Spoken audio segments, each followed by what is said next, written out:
요즘 새벽 예배 시간에 이제 생명의 삶 큐티 본문이 다니엘서이기 때문에 다니엘을 계속 이제 말씀을 나누는데, 사실 제가 처음 설교하는 본문도 있어요. 다니엘서에. 예. 설교자도 이렇습니다. 그러다 보니까 다른 때보다 좀 더 연구도 하게 되고 또 다른 책들도 보게 되어서 제 개인적으로도 많이 유익하고, 특별히 다니엘서는 이 세계 역사와 사실은 뗄래야 뗄 수 없는 이 관계에 있는 이 책이 다니엘인데, 왜냐하면 다니엘이 본 이 환상이 바로 바벨론 제국, 그리고 페르시아 제국, 그리고 헬라 제국, 그리고 로마 제국, 그리고 마지막 때를 다루기 때문에 사실은 이 세계 역사와 굉장히 관련이 깊습니다. 오늘은 특별히 그 중에서 좀 알렉산더에 관한 내용들을 좀 살펴보도록 하겠습니다. 우리 호진이 알렉산더 잘 알 것 같기도 한데 우리 이 시간 다니엘 8장 21절부터 25절까지 교대로 읽도록 하겠습니다. 털이 많은 순념소는 곧 헬라 왕이요, 그의 두 눈 사이에 있는 큰 뿔은 곧 그 첫째 왕이요.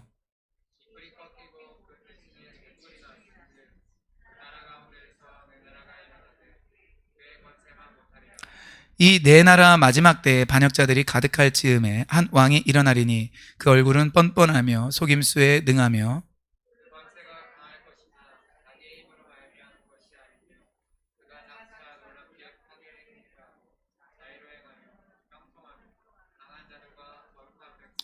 함께요.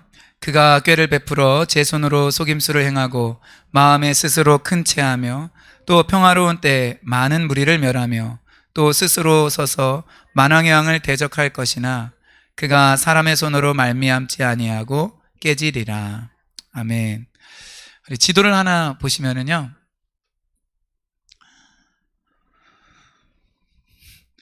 네, 지도를 보시면은 이제 빨간색으로 되어 있는 저 제국이 이제 알렉산더가 세운 제국입니다.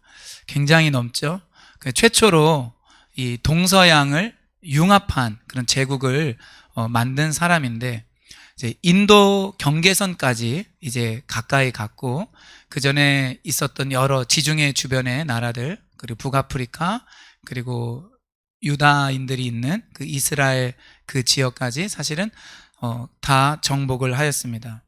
이 요세푸스, 유대의 역사가 요세푸스에 의하면은 이 알렉산더는 예루살렘에 가서 이 성전을 방문하고 그리고 하나님께 제사를 드린 적이 있대요. 이 대제국을 세우기 이전에. 그때 이 알렉산더는 성경을 접하게 되었다라고 합니다. 어디를 접했느냐? 다니엘서를 접한 거예요. 그리고 다니엘서에 자기에 대하여 예언한 것을 보게 되었다고 합니다. 그게 사실은 수백 년 전에 예언된 건데, 성경에 내 얘기가 있네? 이걸 알게 되는 거예요. 참 놀랍죠? 먼저 오늘 우리가 이제 21절, 22절 읽었는데, 거길 보면은요, 환상 가운데 다니엘이 순양과 순년소를 보게 되었는데, 이 순양에게 두 뿔이 있었거든요. 이 두 뿔은 메대와 바사고, 순념소가 순양을 무찌르는데, 메대와 바사를 무찌른 나라가 사실은 이제 알렉산더거든요. 이 헬라 제국을 이룬 그 알렉산더가 바로 순념소입니다. 이게 21절을 보시면은 털이 많은 순념소는 곧 헬라 왕이요, 그의 두 눈 사이에 있는 큰 뿔은 그 첫째 왕이다. 바로 이 첫째 왕이 알렉산더를 가리키는 것입니다. 그래서 이것이 이제 나오고 8장 3절부터 8절까지는 다니엘이 이제 환상을 받은 내용이니까 나오고, 우리 7장 한번 잠깐 보실까요? 7장 6절에 보면은 제가 읽습니다. 그 후에 내가 또 본즉 다른 짐승 곧 표범과 같은 것이 있는데 그 등에는 새의 날개 넷이 있고 그 짐승에게 또 머리 넷이 있으며 권세를 받았더라. 4절에 나오는 첫째 짐승 사자는 바벨론, 그리고 5절에 나오는 둘째 짐승 곰은 이제 페르시아, 6절에 나와 있는 셋째 짐승 표범이 바로 이제 헬라 제국, 그리고 넷째 짐승이 로마를 말합니다. 그리고 그 뒤에 하나 더 나오는데 11장 3절을 한번 보시겠어요? 다니엘 11장 3절을 보면은 우리 같이 한번 읽어보겠습니다. 11장 3절입니다. 시작. 장차 한 능력 있는 왕이 일어나서 큰 권세로 다스리며 자기 마음대로 행하리라. 여기 나와 있는 이 큰 능력 있는 왕이 바로 알렉산더를 가리키는 것입니다. 그러니까 여러분 그 알렉산더가 아니라서 이 느낌 모르실 거예요. 내가 알렉산더야.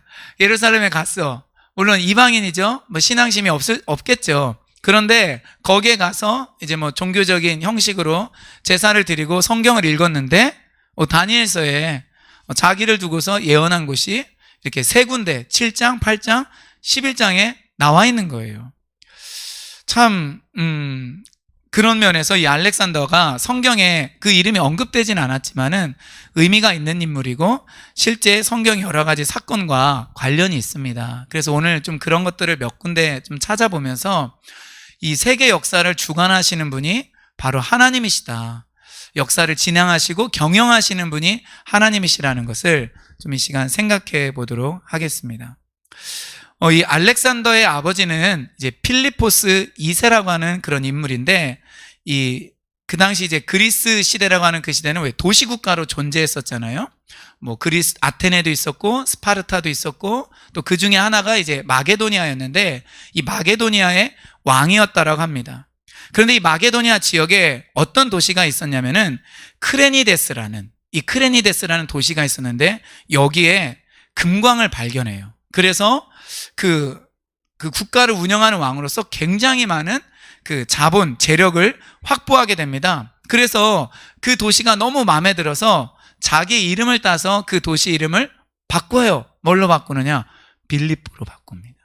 그래서 사도 바울이 2차 선교 여행을 갔을 때 이제 오늘날 터키 지방에서 복음을 전하려고 했는데 예수행이 허락하지 아니하고 계속 막히게 됐을 때 마게도니아 사람의 환상을 보게 되죠. 와서 우리를 도우라. 그렇게 해서 바울 일행이 배를 타고 처음으로 가서 복음을 전한 그곳이 바로 어디냐? 빌립보죠. 예, 그래서 이 빌립보가 사실은 뭐 그냥 우리는 성경에서 읽어보면 이제 자주장사 루디아가 있고, 그리고 이제 귀신 들려서 점을 치는 그 여종을 고쳤고 뭐 그런 사건 만나게 되지만, 사실은 이것이 알렉산더와 관련이 있다라는 것입니다. 아무튼 이 알렉산더의 아버지의 이름을 따서 이 빌립보 도시를 이제 이름을 이제 바꾸었는데, 그 아버지가 갑작스럽게 암살을 당했다고 해요. 그래서 알렉산더가 23살에 정말 그 젊은 나이에 나라를 물려받게 되고, 그때부터 정말 엄청난 정복 전쟁을 시작을 하게 됩니다.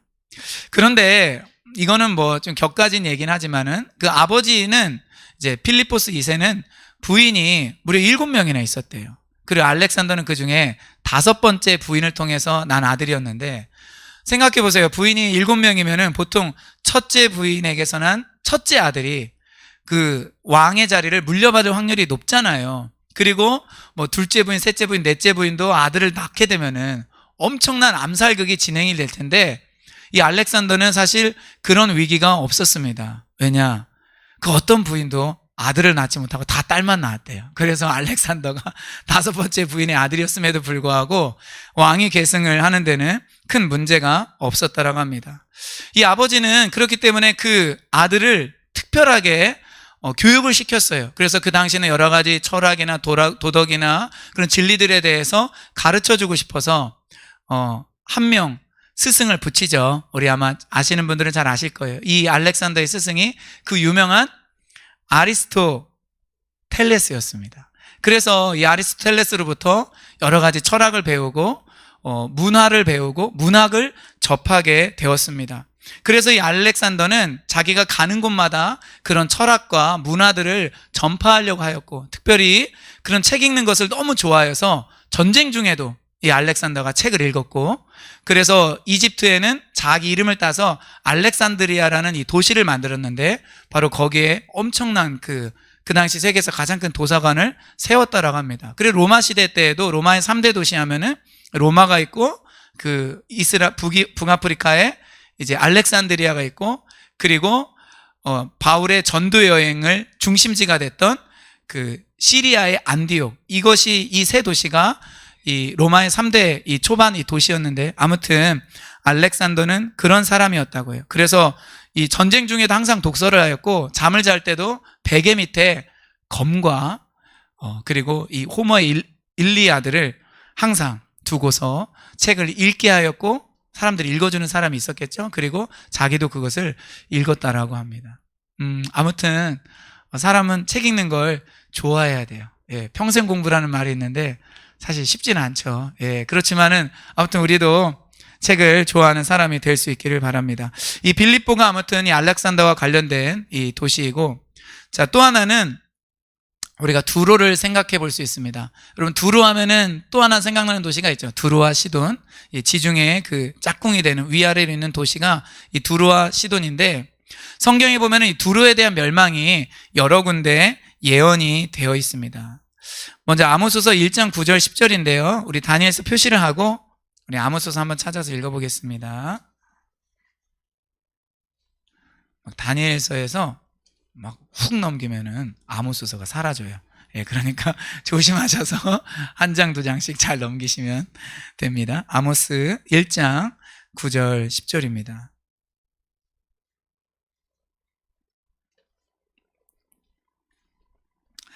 아모스 1장 9절 10절 우리 찾으셨으면 아멘. 같이 읽죠. 여호와께서 이와 같이 말씀하시되 두로의 서너 가지 죄로 말미암아 내가 그 벌을 돌이키지 아니하리니 이는 그들이 그 형제의 계약을 기억하지 아니하고 모든 사로잡은 자를 에돔에게 넘겼음이라.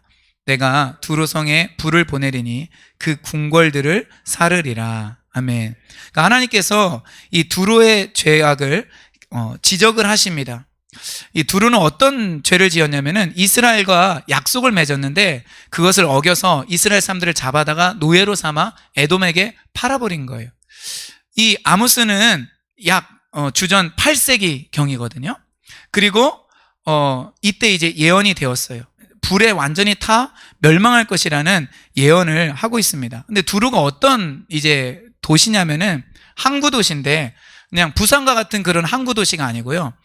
이 육지에서 몇백 미터 떨어져 있는 작은 섬을 이룬 항구 도시예요. 그래서 배를 통하여서 여러 무역을 하면서 굉장히 많은 불을 축적했다고 합니다.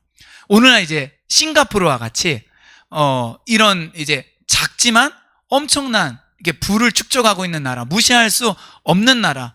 그리고 섬이기 때문에 육지에서 막 멀리 이렇게 대포를 쏘거나 이런 게 없잖아요. 그 당시는요. 그래서 공격을 하려면은 배로만 공격을 해야 되는데 그거에 대해서 철저하게 대비를 하고 있는 바로 그곳이 두로였습니다. 그런데 하나님께서 두로가 완전히 불에 탈 것이라고 예언을 하고 있는 것이죠. 이사야 23장에서도 비슷한 예언이 있는데 우리 한번 찾아보겠습니다. 이사야 23장입니다. 이제 앞으로 가셔서 이사야 23장 1절부터 3절입니다. 우리 같이 한번 읽어보도록 하겠습니다. 두로에 관한 경고라. 다시스의 배들아, 너희는 슬피 부르짖을지어다. 두로가 황무하여 집이 없고 들어갈 곳도 없음이요 이 소식이 기띔 땅에서부터 그들에게 전파되었음이라. 바다에 왕래하는 시돈 상인들로 말미암아 부유하게 된 너희 해변 주민들아, 잠잠하라. 시올의 곡식 곧 나일의 추수를 큰 물로 수송하여 드렸으니 열국의 시장이 되었도다. 아멘. 이 두로에 관한 경고라고 말하면서 부르짖을 것이다, 황무지가 될 것이다 라고 말합니다. 근데 이 두로가 언제 멸망당하느냐? 바로 알렉산더에 의해서 이 두로가 완전히 불에 타서 그곳에 있는 사람들이 거의 다 죽었다고 할 정도로 그렇게 초토화되었다라고 합니다. 어떻게 이 두로를 알렉산더가 멸망을 시키냐면은 알렉산더도 처음에는 쉽지 않았다고 해요. 왜냐하면은 육지에서 몇백 미터 떨어져 있기 때문에 공격하기가 어려웠던 거예요. 그래서 7개월 동안 이 두로가 버텼다고 합니다. 이때 알렉산더가 어떻게 했냐면은 200척의 배와 그리고 군인 1만 명을 동원해서 이 주변에 있는 산에서 큰 돌을 다 바다에 빠뜨려서 그 두로까지 가는 길을 만든 거예요. 육지에서부터. 그래서 길이 완성된 다음에 전차를 가지고 완전히 궁궐에 불을 지르고 해서 그곳에 있는 사람들을 다 죽이고 완전히 초토화를 시켰다고 합니다. 1984년도에 이 두로는 세계문화유산으로 등록이 되었습니다. 예수님께서도 마태복음 15장에 보면은 두로를 방문하신 적이 있죠. 예수님께서 두로와 시돈 지방에 들리셔서 이곳에서 귀신 들린 여인의 딸을 고치셨다라고 이야기를 하고 있습니다. 그리고 지금은 알렉산더가 놓았던 그 길 위에 오랜 세월 동안 토사가 쌓여서 지금은 반도처럼 이렇게 육지에서 이렇게 좀 튀어나온 반도처럼 되었다라고 합니다. 나중에 기회가 되시면 우리 꼭 한번 놀러 가시기를 그리고 정말 더 기회가 되시면 같이 가시면 좋겠습니다. 저희 교회에서 이제 레바논에 선교사님 한 분 이제 후원하고 있는데 얼마 전에 기도 편지가 한 15장짜리가 왔어요. 이제 제가 좀 이제 게시를 할 텐데 제가 정확히 찾아보진 않았는데 이 두루가 그 레바논 쪽에 있는 것 같기도 하고 아무튼 좀 헷갈리는데 아무튼 기회가 되면 가보면 좋겠습니다. 아무튼 이 두루를 멸망시킨 그 사람이 바로 알렉산더입니다. 자, 이제 70인역에 대해서 좀 생각해 보도록 하겠습니다. 우리 지도를 한번 다시 보여주시죠. 이 알렉산더가 이제 인도 쪽으로도 이제 계속 가려고 하는데 이제 따르던 군인들이 전쟁을 너무 오래 하다 보니까 사실 오래라고 해봤자 10년이 넘지 않았어요. 알렉산더가 급사했거든요. 33살에. 그런데 이제 전쟁을 계속 하다 보니까 피로감 때문에 땅도 많이 차지했고 우리 돌아갑시다 해서 인도 접경 지역까지 갔다가 돌아오는 길에 정말 갑자기 죽게 되었다고 합니다. 사인은 뭐 정확히 알 수는 없지만 그래서 이 넓은 이 제국이 네 군데로 나뉘어지게 되는데 이 서남아시아 쪽이 서남아시아 그리고 인도까지 있는 한쪽 그리고 북아프리카 한쪽 그리고 유럽 쪽으로 해서 이제 두 군데로 나뉘어지게 됩니다. 근데 이 중에 처음에 우리가 이제 주목해야 될 곳은 예루살렘이죠. 예루살렘이 어디에 소속이 되느냐 이건데 처음에는 이 북아프리카를 이제 다스리게 지배하게 되었던 프톨레미 왕조에 의해서 이 예루살렘이 다스림을 받게 되었다라고 합니다. 근데 굉장히 이제 유화 정책을 썼는데 이 프톨레미 왕조 때 프톨레미 2세의 특징이 있었는데 뭐냐면은 히브리어로 기록된 구약 성경을 헬라어로 옮겨야 되겠다. 그 당시에 이제 헬라어를 사용을 했잖아요. 그리스어를 사용했는데 이 헬라어로 번역을 하는 그 놀라운 작업이 이루어지게 돼요. 이때요. 그러니까 알렉산더 사후에 분열된 이 왕조들에 의해서 그래서 이 히브리어에 아주 능통한 사람이 70명을 이제 뽑아서 이들에게 각자 이 구약 성경 전체를 번역하도록 했는데 유대교 전승에 의하면은 모든 작업을 마친 후에 70사람의 번역을 모아보니까 한치의 그 차구도 없이 똑같다라는 거예요. 그래서 이 70인역 이걸 이제 라틴어로 아마 셉투아진트라고 하는 것 같은데 굉장히 유명한 번역입니다. 70인역 셉투아진트라고 해서 왜 이것이 유명하냐면은 신약에는 모든 성경 저자들이 구약 성경을 인용할 때 70인역을 가지고 인용을 해요. 그러니까 그들이 70인역을 읽었다라는 거예요. 헬라어로 된 그 구약성을 읽었다라는 것이고 이방인들도 헬라어로 된 구약성경을 읽었다라는 것입니다. 그래서 유대인들뿐만 아니라 이스라엘 사람들뿐만 아니라 일반 사람들도 그 당시 그리스어를 쓸 수 있는 사람이라면은 구약성경을 읽을 수 있는 그런 계기를 마련하게 되었습니다. 사실은 이것 역시 그 알렉산더와 어느 정도 연관성이 있다라고 생각을 해볼 수가 있습니다. 자, 이제 마지막으로 하나 더 살펴보도록 하겠습니다. 오늘 우리가 다니엘 8장 21절부터 25절을 읽었는데 23절에 아주 독특한 한 사람이 등장합니다. 이 네 나라 마지막 때에 반역자들이 가득할 즈음에 한 왕이 일어나리니 그 얼굴은 뻔뻔하며 속임수에 능하며 그리고 권세가 강하다. 이런 이야기가 나오고 25절에 보면은 만왕의 왕을 대적한다. 즉 하나님까지도 대적한다라고 나와 있는데 이 왕에 대해서 오늘 새벽 예배 때 조금 나누긴 했지만 좀 더 자세하게 살펴보도록 하겠습니다. 이 이스라엘이 이 프톨레미 왕조의 지배를 받았었는데 기원전 198년경에 이 프톨레미 왕조의 지배를 받던 이스라엘이 다른 왕조의 지배를 받게 돼요. 그 위쪽 지방을 다스리게 되었던 셀류커스 왕조의 병합이 되게 됩니다. 그러니까 이제 바뀌게 된 거죠. 자기를 다스리는 일종의 나라가 바뀌게 된 거예요. 그런데 이것이 이제 주전 198년도에 일어나게 되었는데 그 셀류커스 왕조 중에 안티오쿠스 4세라고 하는 에피파네스라는 사람이 나오게 됩니다. 왕으로. 그런데 이 사람은 굉장히 이 헬라적인 관습과 문화를 자기가 다스리는 모든 곳에 강요를 하는 그런 왕이었어요. 그런데 유대인들은 그 당시 이제 신앙심이 좀 약해지긴 했었지만은 유일신 신앙을 가지고 있었기 때문에 이 안티오쿠스 4세가 이 헬라적인 문화와 전통을 강요하는 것에 대해서 굉장히 반발이 심했어요. 그러다 보니까 이 안티오쿠스 4세 에피파네스가 그것을 무지 싫어했습니다. 그러다가 아주 크게 충돌하는 계기가 일어났어요. 뭐냐면은 아무래도 서로 다른 왕조들이 있다 보니까 전쟁을 통해서 정복하려고 하는 마음이 생긴 거예요. 그래서 이 에피파네스가 이집트를 내가 좀 정복해야 되겠다 생각을 해서 이제 정복 전쟁을 했는데 한 번은 실패하게 됐고, 그리고 또 한 번은 자기가 딱 가려고 했는데 자기보다 더 힘센 나라가 이미 접수를 하게 된 거예요. 바로 그 나라가 로마예요. 그러니까 로마가 점점 세력을 이제 확장하는 그런 시기였어요. 그래서 굉장히 기분이 불쾌해졌습니다. 지도로 한번 보여주세요. 이 에피파네스가 이집트를 점령하기 위해서는 반드시 통과해야 되는 나라가 있어요. 바로 이스라엘이에요. 팔레스타인 땅을 통해서 지나가거든요. 그러니까 이집트에서도 저쪽 이제 서남아시아 쪽으로 그 위쪽 터키 땅으로 가려고 하게 되면은 팔레스타인을 지나게 되고, 그쪽에 있는 나라가 이집트를 공격하기 위해서도 지나는 나라가 이 팔레스타인 땅이에요.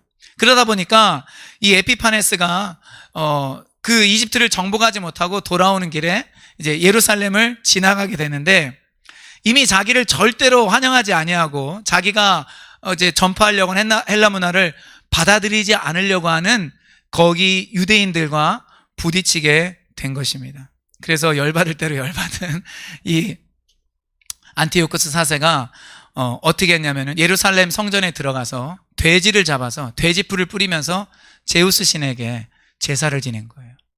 이거는 엄청난 모독이거든요. 그러니까 유대인들 굉장히 이제 종교심이 강하잖아요. 그리고 그뿐만 아니라 그 당시 할례를 실시한 아이들을 굉장히 많이 죽였다고 해요. 그리고 죽은 아이들을 그 어머니의 목에 목걸이처럼 걸었다고 합니다.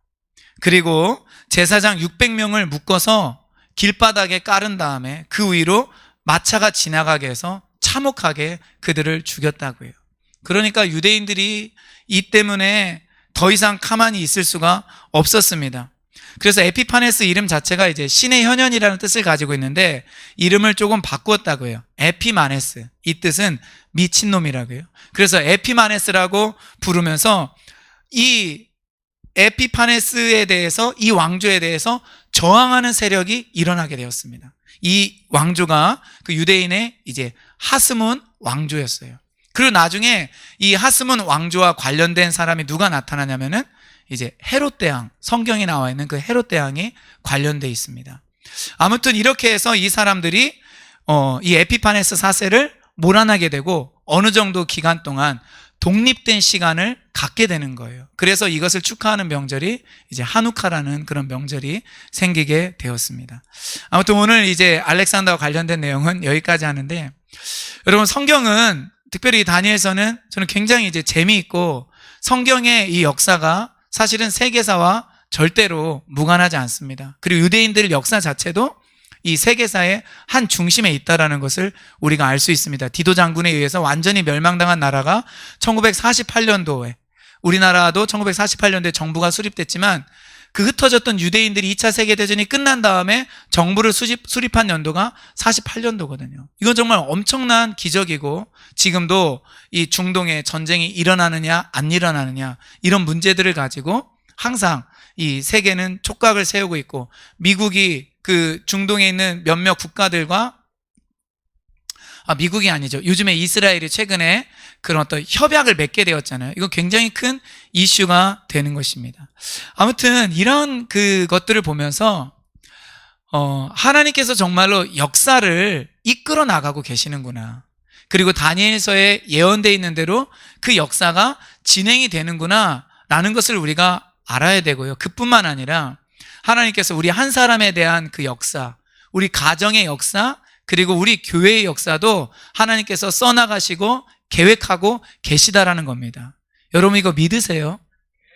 우리는 우리의 인생의 그 이야기가 서로서로 어떻게 얽혀 있을지 다 알지는 못하지만, 그러나 하나님께서는 이것들을 다 보고 계시고, 그리고 우리들을 향하여서 그 뜻들을 가지고 계신데 그것을 펼치시기를 원하신다라는 거예요. 다니엘이 본 환상 몇백 년 후에 알렉산더가 성경을 읽고 이거 내 얘기네? 이렇게 깜짝 이렇게 놀랐겠죠. 그것처럼 우리에게도 그 일들이 일어날 텐데, 지금 이 시대에 우리가 가장 신경 써야 될 것은 저는 바로 이 적그리스도의 세력이라고 생각합니다. 아직은 누구인지 알지 못하는 이 적그리스도의 세력, 다니엘서에서도 이 적그리스도의 세력이 예언되어 있고 요한계시록에도 나오는데, 이 적그리스도의 세력이 나올 때 갑자기 이제 출현할 수도 있지만 어느 정도 징조를 알 수 있고, 성경에 나와 있는 그 멸망의 그 가증한 것들이 성전에 나타나게 될 때, 그리고 하나님의 제사를 폐하고 그리고 믿는 자들에 대한 엄청난 박해들을 하게 될 때, 우리는 이것이 적그리스도의 세력이구나 알 뿐만 아니라 정말 중요한 예수님의 재림이 이제 가깝구나 라는 것을 우리는 분별해야 될 것입니다. 우리는 그때까지 하나님 앞에서 우리의 믿음을 정말 신실하게, 그리고 무엇보다도 강하게 유지해야 돼요. 우리 그리스도인들은 디모데후서를 보면은 바울이 디모데에게 그 권면을 하잖아요. 너는 예수 그리스도의 군사로 나와 함께 무엇을 받으라? 고난을 받으라 라고 말합니다. 우리 그리스도인들은 뭘 통해서 강해지냐면요, 고난을 통해서 강해져요. 그리고 핍박을 통해서 강해지고, 그리고 내가 그리스도를 위해서 손해를 보고 불이익을 당하는 이 과정을 통해서 강해집니다. 우리는 하나님을 통해서 기도의 제목이 응답이 되고 축복을 받고 공급을 받지만, 동시에 내가 그리스도를 위해 살 때는 환난도 당하고 핍박도 당하고 손실도 당하고 잃어버림을 당해요. 그리고 저는 이것이 우리에게 꼭 필요하다고 생각합니다. 왜냐? 이것을 겪어야 우리가 강해지거든요. 우리가 강해져야 우리 시대에 만약에 적그리스도의 세력이 나타날 때 우리는 담대할 수 있어요. 우리는 호들갑 떨지 않습니다. 우리는 연약하여서 바로 숨지 않습니다. 왜냐하면 우리가 그런 환난과 어려움을 통하여서 이미 뺏길 대로 뺏겼고 또 주님을 위해서 손해를 보았기 때문에 강해진 거예요. 이 땅의 것이 아무것도 아니고 내가 이 땅에서 모든 것을 다 잃어버리는 손실을 경험한다 할지라도 하나님이 우리에게 새하늘과 새 땅을 주실 거라는 그 믿음이 있기 때문에 우리는 강해지는 거예요. 우리 새벽 예배 때는 몇 번 나눴지만 다니엘서를 읽어보면은 하나님께서 하나님의 나라를 갖고 계시잖아요. 나라와 권세와 영광이 예수님께 하나님께 영원히 있죠. 예수님이 주기도문에 말씀하신 것처럼. 그런데 하나님은 그 나라와 권세 영광을 예수님에게 주시고, 그리고 하나님께서는 그 나라와 권세와 영광을 우리에게 주십니다. 새하늘과 새 땅에서 우리가 영원히 왕노릇할 것이라고 말해주고 있거든요.